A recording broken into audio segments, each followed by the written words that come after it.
ማልቀስ የሚገባቸው ያላመኑ ናቸው።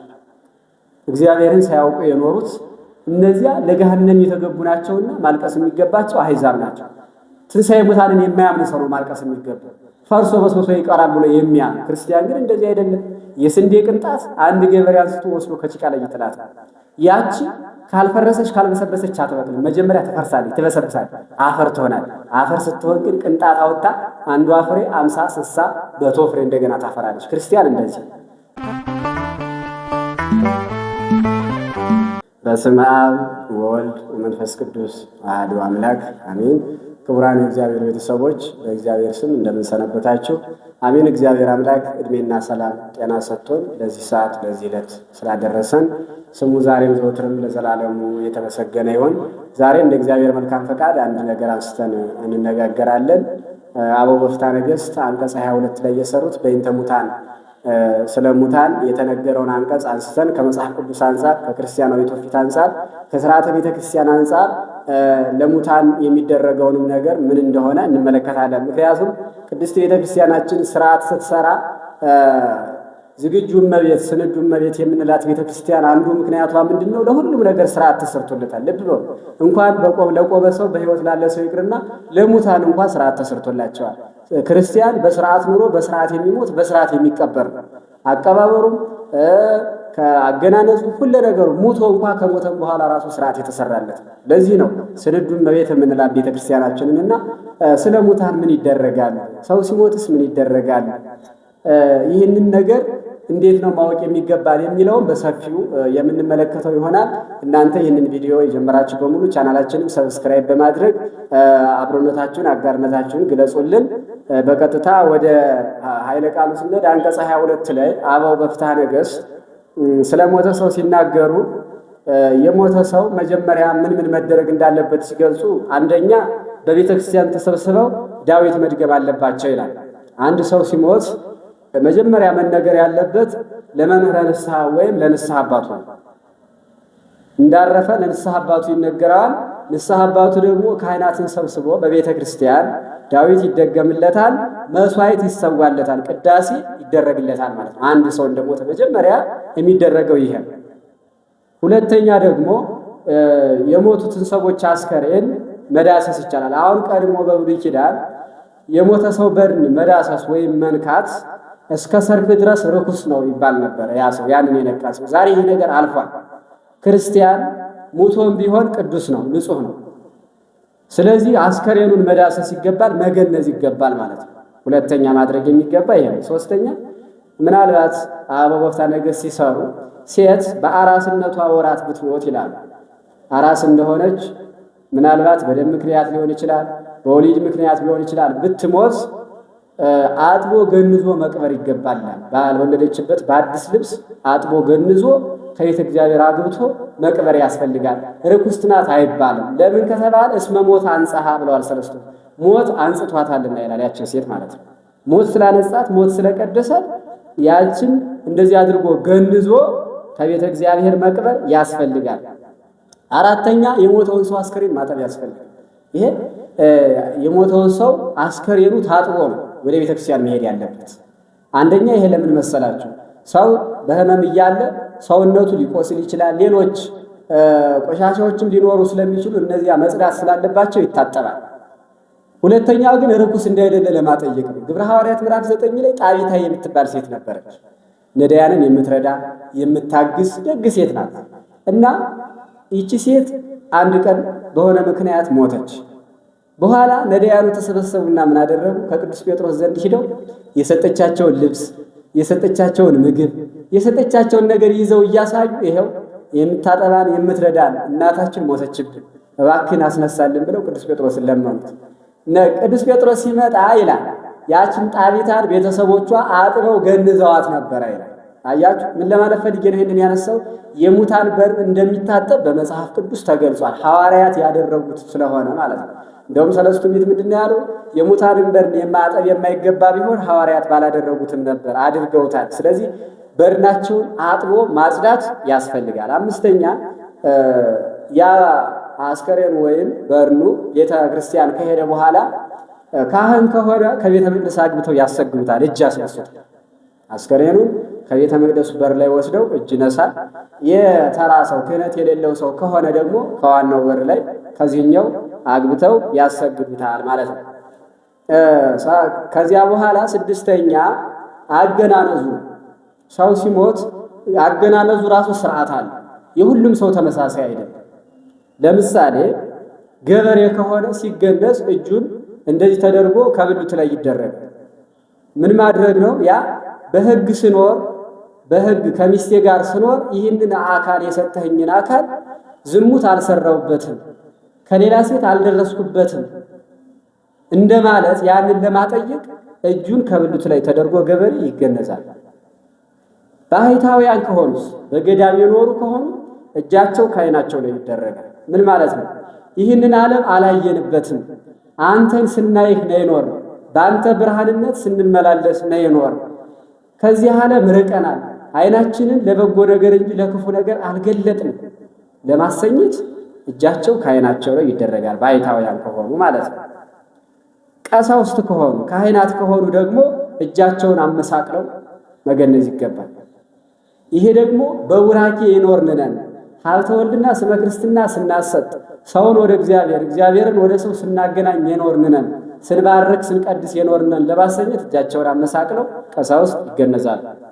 ዲያቆናት ከሆኑ ደግሞ እጃቸው ከአንገታቸው ላይ ተደርጎ ይገነዛል። ይሄ በተልእኮ መኖራቸውን ለማመልከት ነው። ዲያቆናት ዋና ስራቸው ተልእኮ ስለሆነ በተልእኮ እንደኖሩ ለማጠየቅ እጃቸው ከትከሻቸው ላይ ተደርጎ ይገነዛል ማለት። በዚህ ልክ ነው ስርዓቱ። ቅድስት ቤተክርስቲያን አንቀጽ 2 ላይ አበው የሰሩልን እንደዚህ አድርጎ መገነዝ ይገባል።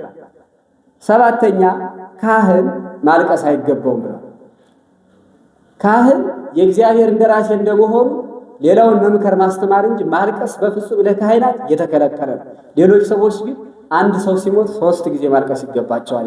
አንደኛ ነፍሱ ከስጋው ስትለይ፣ ነፍሱ ከስጋው ስትለይ አሁን ከኛ ጋር የነበርክ ነፍስ ከስጋ ተለየ፣ ነፍስ ከስጋ እንደተለየ አንተስ ደግሞ ከክርስቶስ ተለይተህ ይሆን ብሎ ነፍስ ከስጋ ሲለይ አንደኛ ማልቀስ ያስፈልጋል። ማልቀስ የሚገባ መጀመሪያ ነፍሱ ከስጋው ስትለይ ማልቀስ ያስፈልጋል። ሁለተኛ ከኖረበት ቤት አስከሬኑ ሲወጣ ማልቀስ ያስፈልጋል። ይኸው ትላንት አብረህን የነበርክ ቤትህን ጥለህ ወጣ። ትላንት ራስህን ችለህ ትንቀሳቀስ የነበረ ዛሬ ሰው ተሸክሞ አወጣ።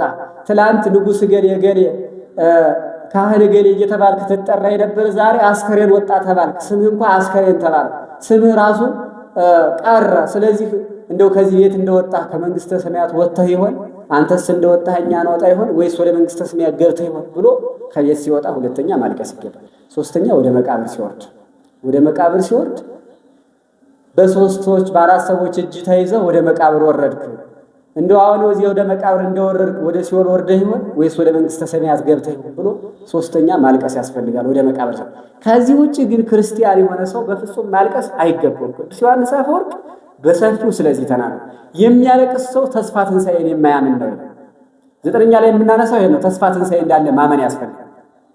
ተስፋ ትንሣኤ እንዳለ ማመን ስለሚያስፈልግ አንድ የሞተ ሰው ቢሞትም ወደ እግዚአብሔር እንደሄደ ከክፉ ዓለም ወደ ደጉ ዓለም ከጠባቡ ዓለም ወደ ሰፊው ዓለም ከዚህ ዓለም ወደ እግዚአብሔር ከሚያልፈው ዓለም ወደማያልፈው ዓለም እንደሄደ አስቡ መጽናናት እንጂ ማልቀስ አይገባም። ማልቀስ የሚገባቸው ያላመኑ ናቸው።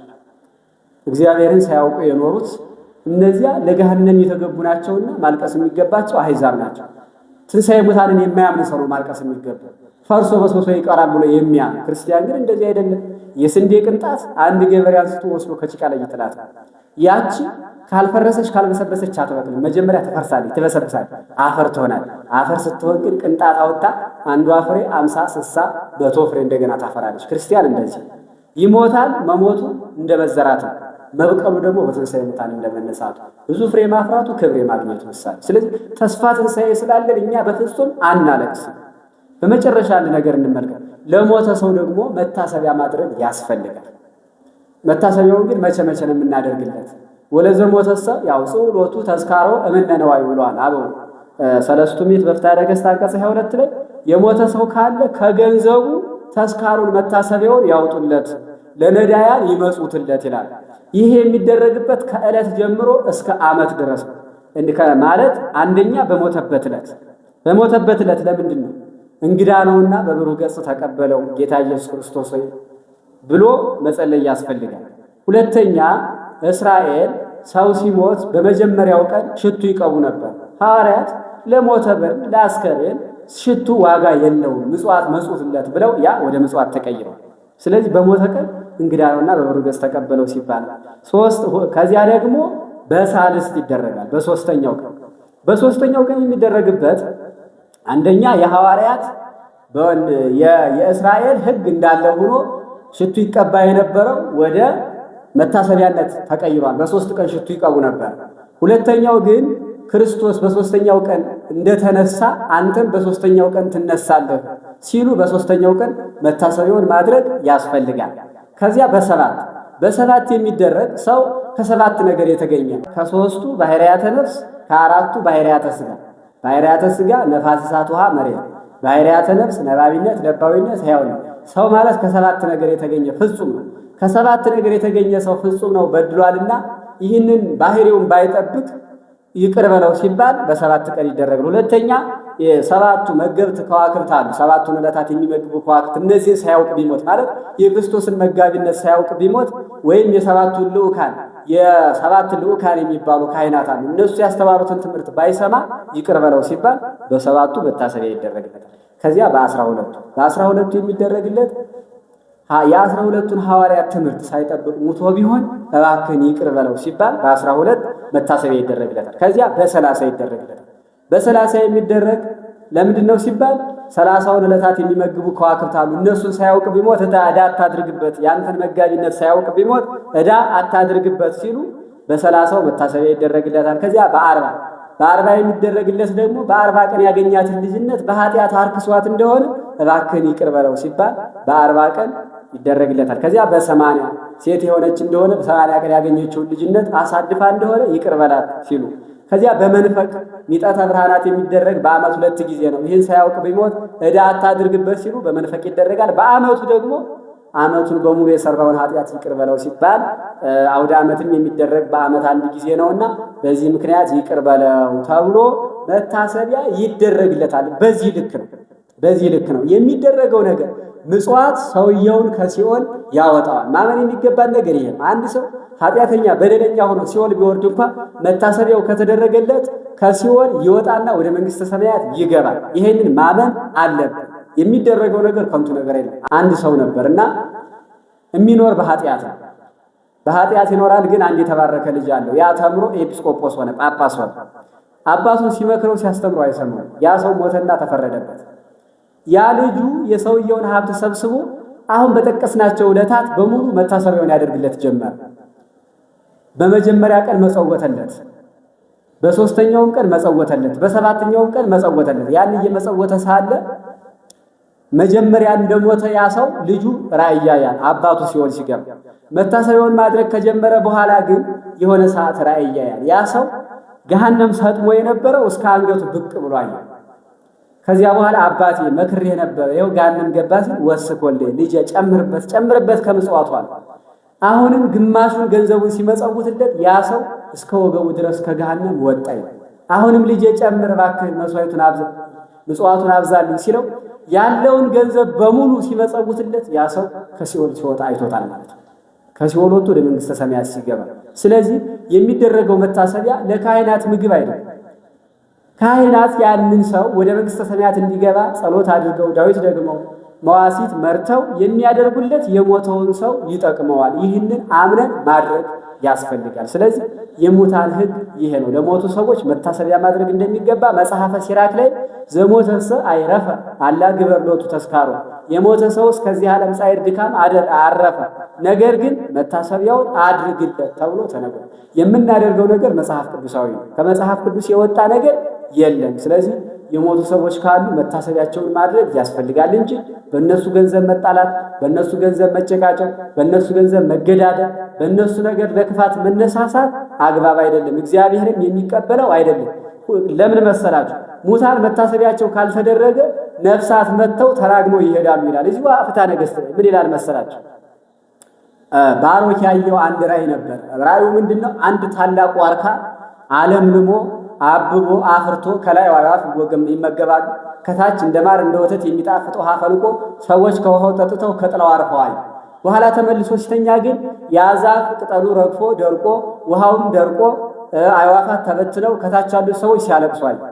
መልአኩን እባክህ ተርጉምልኝ ብሎ ሲለው ይሄ ያየኸው ሰው መታሰቢያው መጀመሪያ ያየኸው ዛፍ መታሰቢያ የሚደረግለት ሰው ነው። እነዚያ ከታች ውሃ ሲጠጡ ከላይ አዕዋፋት ሲመገቡ ማየት የእሱን መታሰቢያ በማድረጋቸው ነፍስ እየመረቀቻቸው ያገኙት ጸጋ ነው፣ ያገኙት ክብር ነው። ነገር ግን በኋላ ያ ደርቆ ያየኸው ግን መታሰቢያ የማይደረግለት ሰው ነው። ያ ደርቆ እንዳየኸው መታሰቢያውን ያላወጡለት ሰዎች በገንዘቡ እየተጣሉ ገንዘቡን እየበሉ ያላደረጉለት ነፍሷ ትረግማቸዋለች፣ እነሱ ኃጢአተኛ የሆኑ ይፈረድባቸዋል ይላል እና በመታሰቢያ ቀን ነፍስ መታሰቢያው የተደረገላት እንደሆነ አመስግና ዘሮቿ እንዲበዙ እንዲባዙ ለመንግሥተ ሰማያት እንዲበቁ አመስግና ትሄዳለች። ያልተደረገላት እንደሆነ ተራግማ ትሄዳለች። ለዚህ ነው እኮ ሕያዋን ይስዕሉ በእንተ ሙታን ወሙታን ይስዕሉ በእንተ ሕያዋን የተባለ። የሞቱት ስላሉት ይጸልያሉ፣ ያሉት ስለሞቱት ይጸልያሉ ማለት። ያሉት እባክህን የገሌን ነፍስ ማርልን እያሉ ለሞተው ይጸልያሉ። የሞተው ደግሞ እባክህን ዘመዶችን ያለ ንስሐ ወደዚህ እንዳይመጡ ለንስሐ አብቃልኝ እያሉ ይጸልያሉ ማለት። ስለዚህ የሙታን ሕግ ይሄን ነው። ይህንን ማወቅ ያስፈልገናል። ሌሎችንም ከስርዓት ጋር የተያዙ ጥያቄ ካላችሁ እናንተ ጠይቁን። በቪዲዮ መልኩ ይዘንላችሁ የምንመጣ ይሆናል። ለዛሬ ከተመለከትን ይበቃል። ወስብሐት ለእግዚአብሔር። ይቆየን።